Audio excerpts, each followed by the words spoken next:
So how do I start this? Thank you so much for 25,000 subscribers. I haven't thought I would ever be reaching this mark ever. I know we are almost reaching 30,000 subscribers, but I only had time to record this now. So thank you for that, but I hope you like this. I am actually the one voice behind No History. The other guy you usually listen to narrate is Callum, and he's also gonna be answering the questions with me. So Callum, please say hi. Hi, yeah, it's me, Callum. I'm the narrator. You've probably heard me before. So yeah, that's him. So let's start with the most important question. I think at least that explains why I haven't really uploaded in a while. So Mr. The Athenian Narrator asked, what caused the lack of uploads recently? Well, that's something I wanted to address for a while.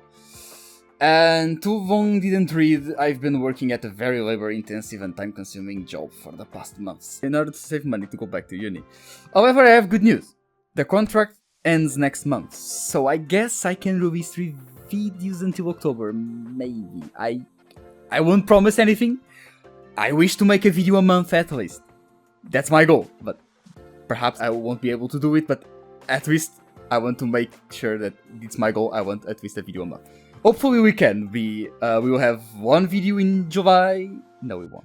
1 in August, 1 in September, and 1 in October. Maybe. I hope. Let's aim for it. So, for the next question, Mr. General Revanche. Revanche, maybe? I don't know. I think it's French. Also, I think his name is also in French. So, General Revanche. I don't know. I don't speak French. I hope the accent wasn't too bad. I'm sorry, French people in the comments. I have one question. Will you all also discuss Asian history in the future? Like more obscure periods and places such as Vietnam's monarchy? And Mr. Siak Mikadira also had a similar question, which is there any chance you'll be doing anything relating to peoples and civilizations in Southeast Asia in the future? And for those 2 questions, I say yes. I do wish to make videos on those areas. However, I'm gonna be honest, although my name is No History, I am quite ignorant of them, and I don't know a lot of history of those areas. That makes it difficult to find and pinpoint interesting and relevant topics to discuss or research. I have some plans for Japan in the future, like near future, so like, remember those 3 videos I talked about? Well, I want to make one of them about Japan, but I can't promise anything, okay? In the past I've thought about Korea, Indonesia, Khmer, or Khmer. I know it's, geography now probably knows how to say it better than me.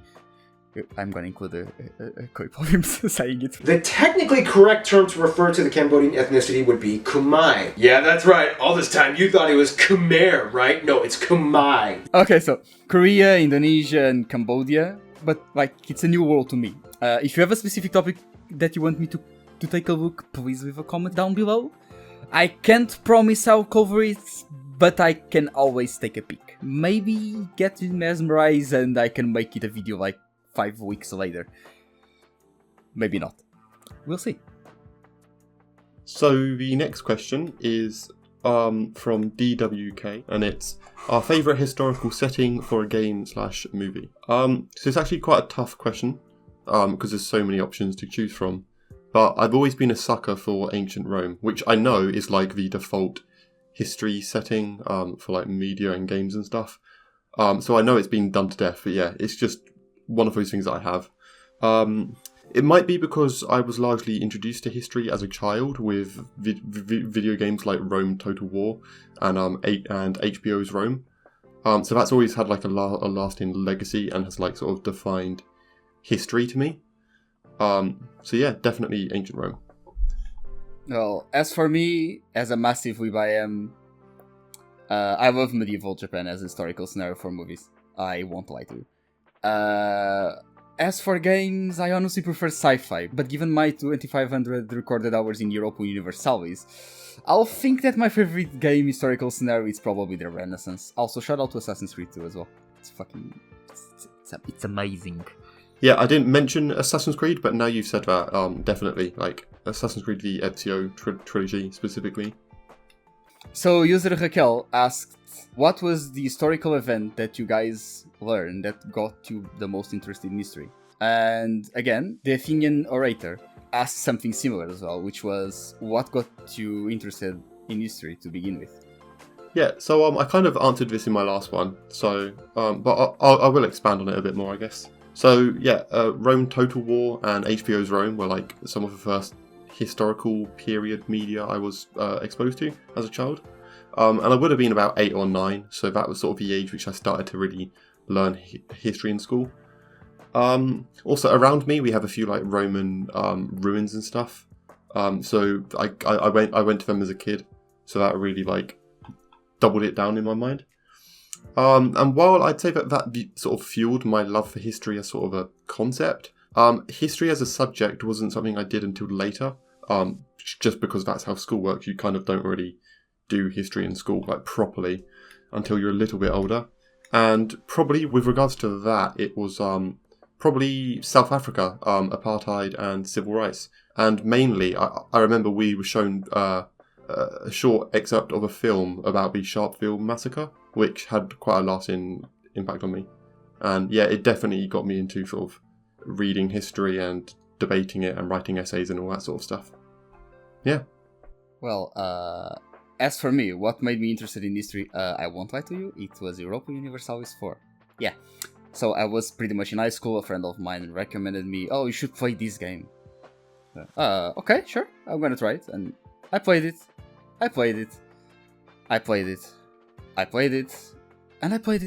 And when I looked at it, I had already 2,000 hours on it.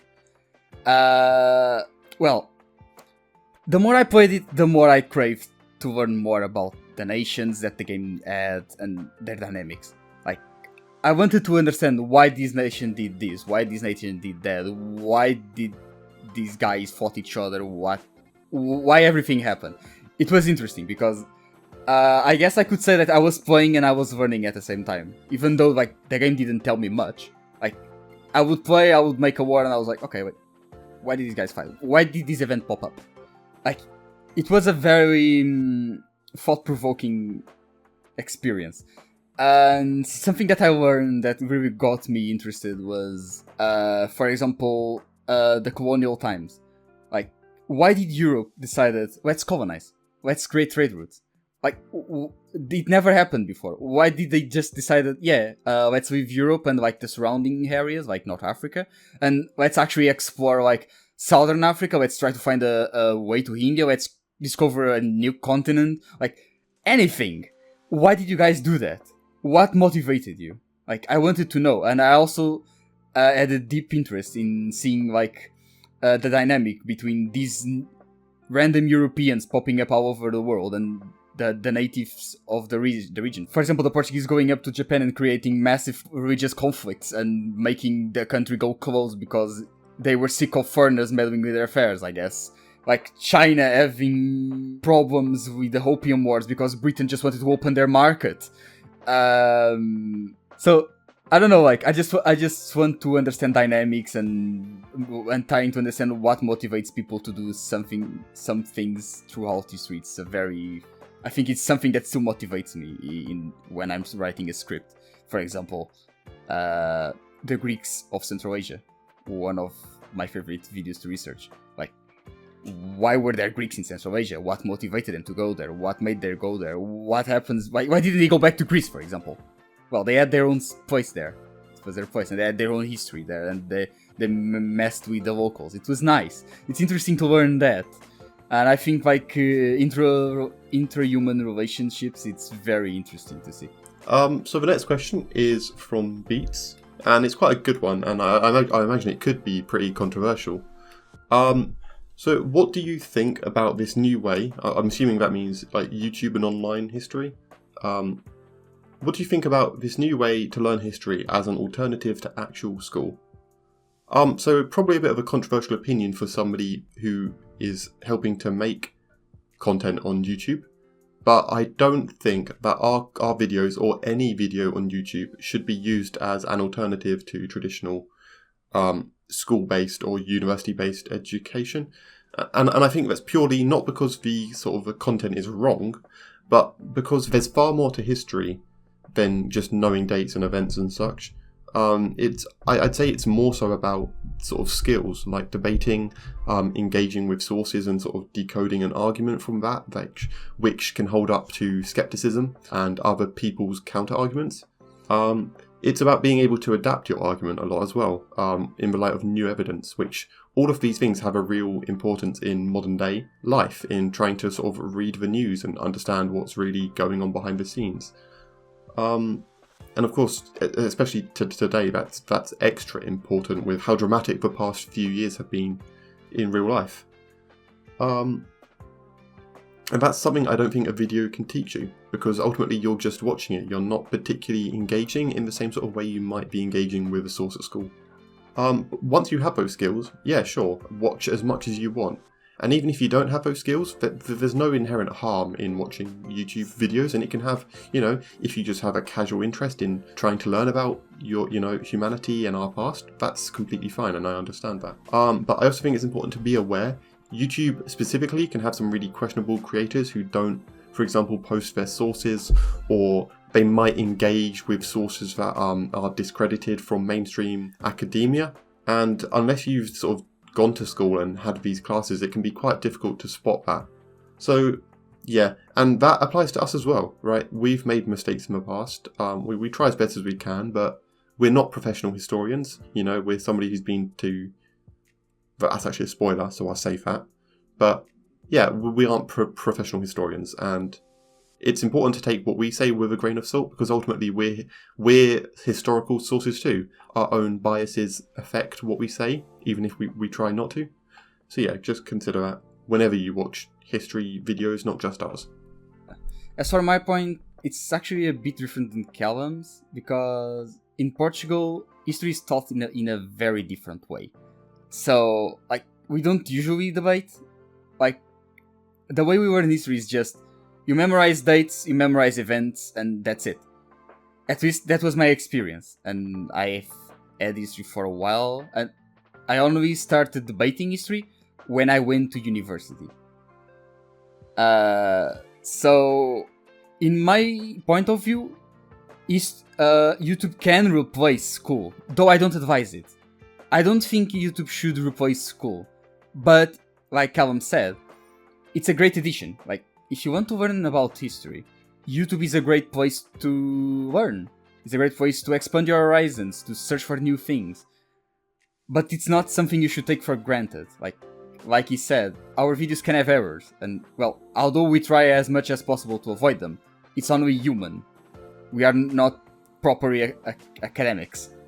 Though, don't take YouTube as a primary source. It's fine to enjoy content on YouTube, but always try to search for the sources they use, because sometimes there are channels that don't post sources, and that's a bit troublesome. User Philip asked, when looking for sources... great topic, by the way. We just discussed them. How do you try to avoid biased documents when most unbiased documents are so rare? What makes a good source for you? Good question. I always try to search for the sources that have the most in-depth description of what happened, as well as the ones that have the most amount of citation or footnotes, so that I can actually see where they get that information from. Of course, I always put my sources in the description so that people can look at them and take their own conclusions. Again, my interpretation might not always be right, though I try my best. So, despite what many people say, bias isn't inherently sort of a bad thing and something we should be scared of. It is if you're unaware of it and you sort of don't recognize it, then sure, that can be really dangerous if you're getting engaged in history. But we use biased documents all the time because inherently every single document is biased. There's no such thing as unbiased history.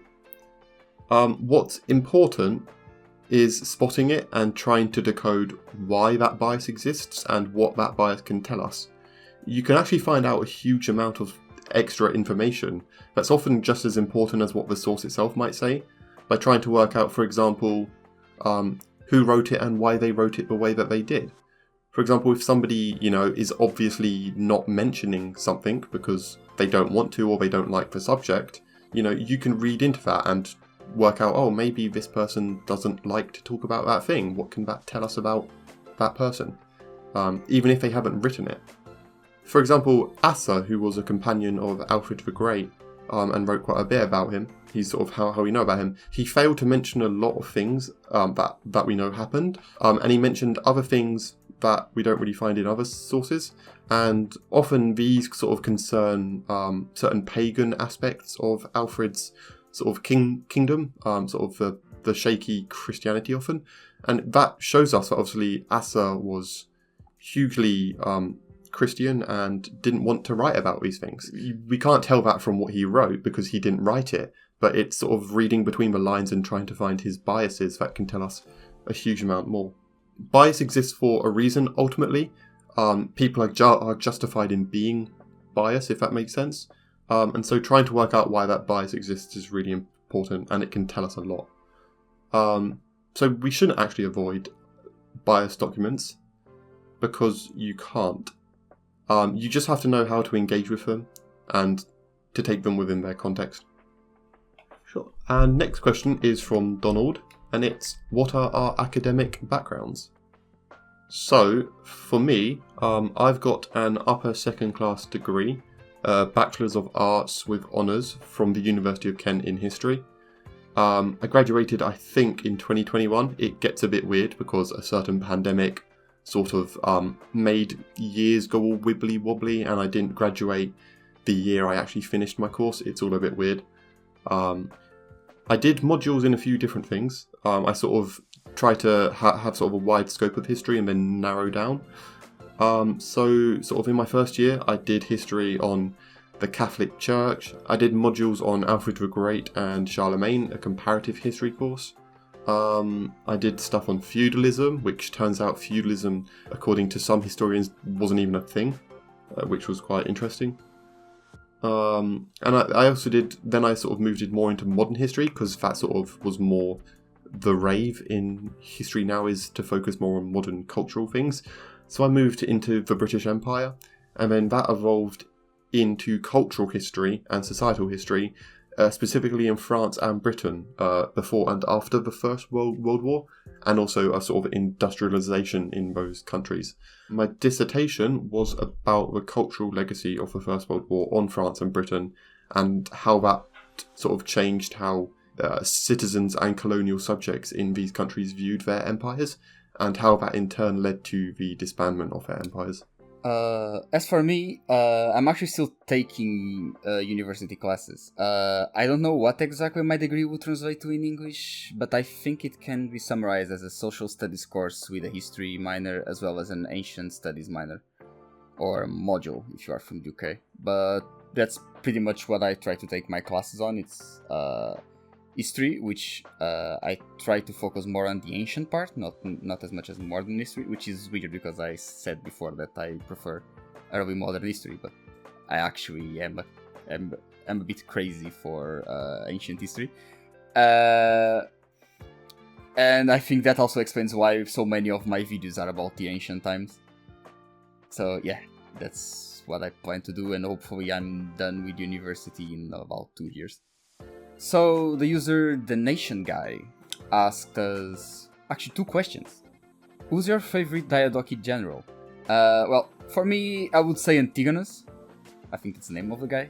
I don't know all of them, so I think that was Ptolemy, Seleucus, Antigonus, Lysimachus, and I actually don't know the name of the Macedonian one. I'll say Philip, maybe? I don't know. Greg. No, it was definitely not Greg, Callum. Oh. So yeah, I think I would say Antigonus, since he was a mad lad that actually ended up being his own downfall, because he decided, well, yeah, let's engage war with everyone else because I think we are superior and we can defeat them all. Well, maybe he was. He had a great military record, but maybe that was a bit too much. Still, his bonus was still very wild, and that's pretty impressive, not gonna lie. Yeah. I'm not gonna lie, I know none of them apart from Ptolemy, and that's purely because obviously Rome had quite a lot of contact with Egypt, and obviously Cleopatra was of the Ptolemaic dynasty. So yeah, that's why I know them. Him, sorry. Yeah. And another question from the same user: do you actually know history? No, actually, not all. No, actually, Wikipedia is probably about 105% of our scripts, honestly. Liar, Callum. It's just the outline. Like, don't deceive the viewers. Come on, Callum. Our next comment, I do apologise, I'm English, so I'm going to butcher your lovely Portuguese name. Rachel, I'm just going to go with Rachel. I do apologise. You're an honorary Brit now, there you go. What's the best comment you've ever received? So I don't particularly check the comments too much because I find a lot of them pretty, I'd rather not get into it. That's just sort of having a history channel, you're going to get comments like that. And it does kind of get me down a bit, like the views that some of our audience have. So any comment that isn't like abhorrently disgusting, or sort of spouting pseudo history, I kind of automatically give a gold star and sort of a virtual pat on the back to the person who wrote it. Well, as for me, I actually have one that never actually left my mind. It was a comment that was shadow banned from YouTube, so I only managed to see it through my email notifications. I still have a screenshot of the comment, so I'll put it on screen right now so that you guys can read it. It really made me smile a ton, and yeah, that's pretty much it. Thank you so much again for writing this comment. I know I've already publicly thanked you for it, but I shall do it again because this is probably one of the best comments I've ever got. And thank you. By the way, it's not a Karl Marx, it's just a bearded guy, but yeah. Another question, actually, you have a few more, so we'll just go through them one by one. What other hobbies do we have besides learning history? So I play video games a lot, and I work a lot, which isn't really a hobby, but you know, that's like a good solid 90% of my waking hours are working.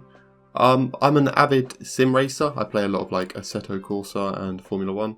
I used to make models, but it's far too time consuming and just actually really expensive. You have to like get all the paints, which cost loads. You have to get all the glues and bonds and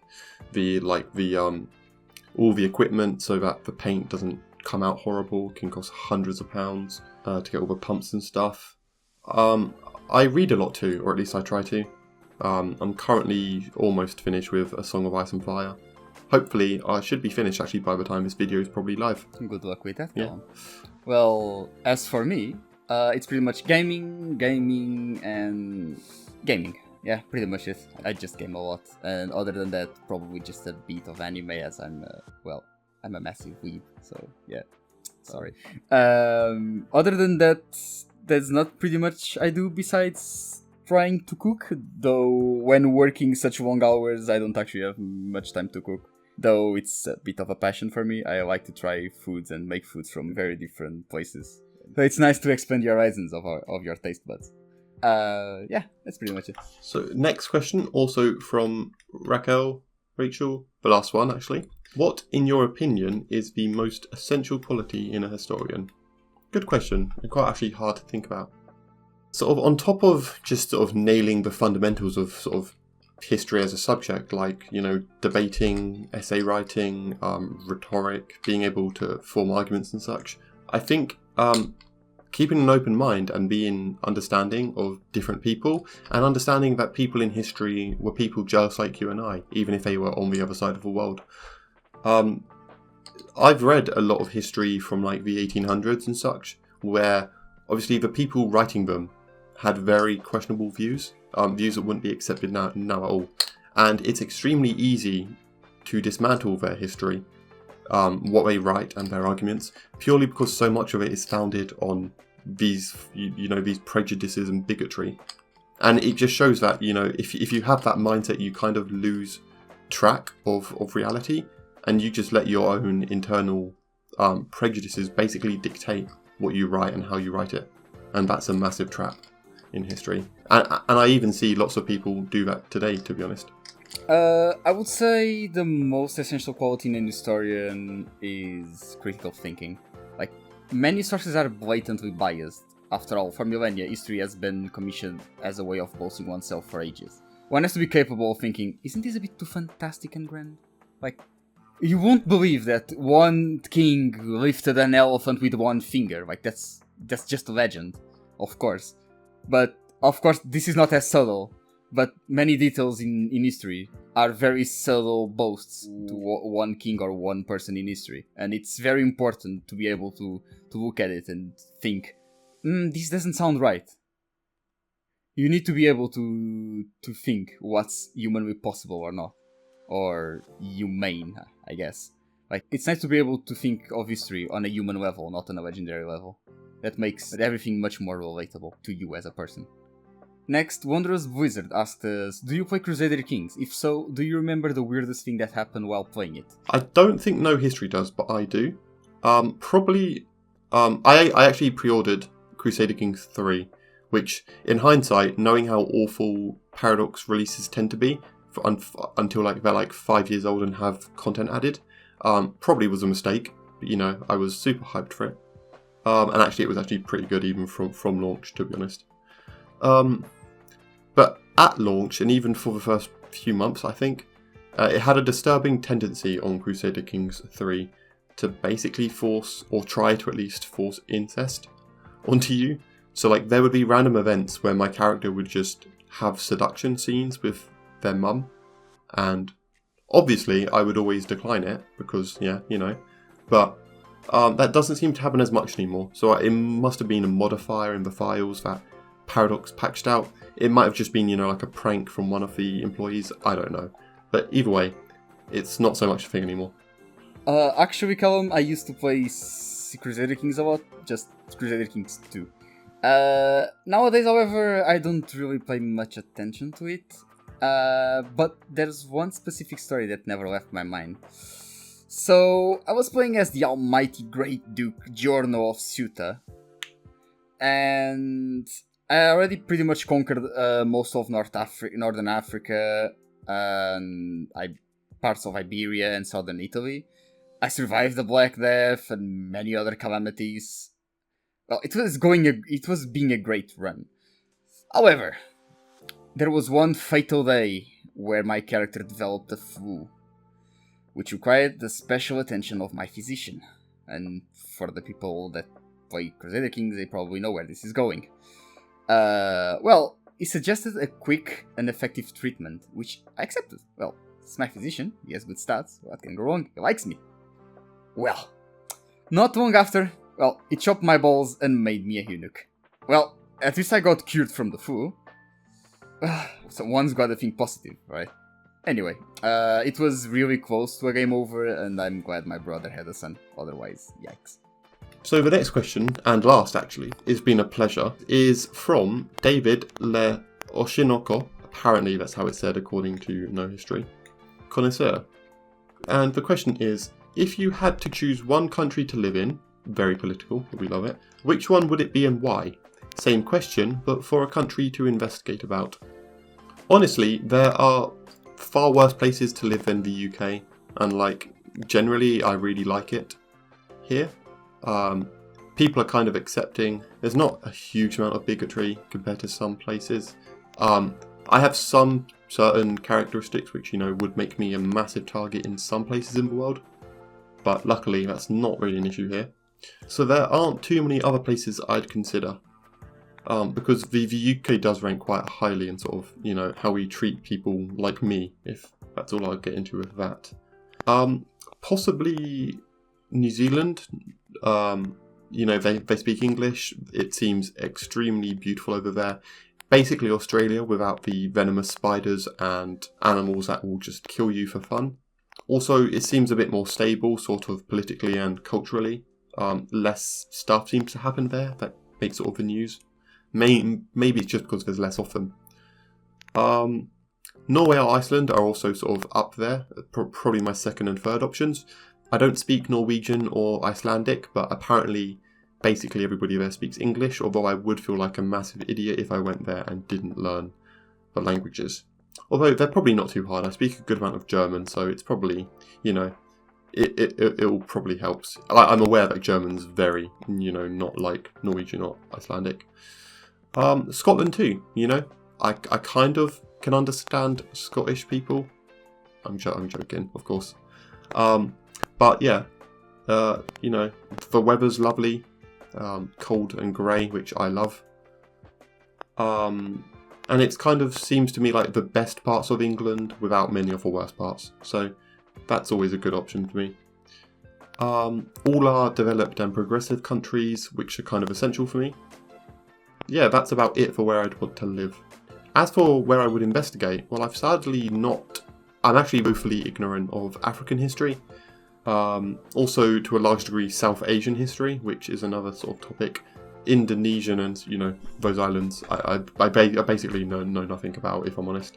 So I definitely would like to look into either Ethiopian or possibly the history of the Philippines, Indonesia, Malaysia, these sorts of areas which often you don't really see any history about. I don't think we have any history on these areas yet on our channel, which, in time I hope we do look into. But as said earlier, it's very difficult to, feel like we're entitled and have the right to talk about these people's histories when we know so little about it ourselves. So definitely that won't probably be anytime soon. Actually, for me, it's Finland. Me and Callum traveled there last year, and honestly, it was superb.